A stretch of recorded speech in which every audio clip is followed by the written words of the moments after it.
söyle Turnam. Evet, hadi bakalım bilenler.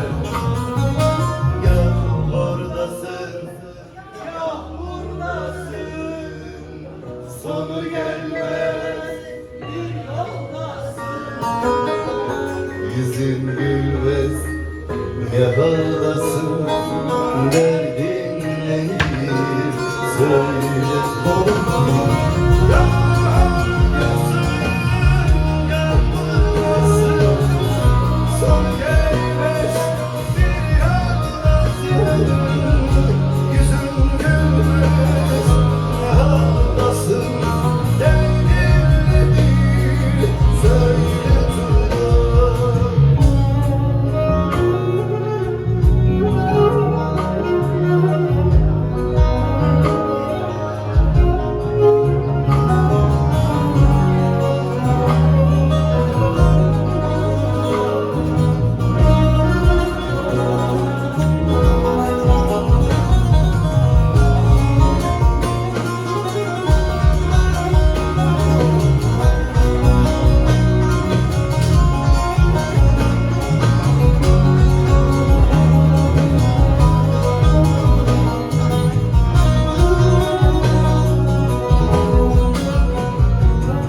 Keder durur gül yüzünde, sitem dolu her sözünde.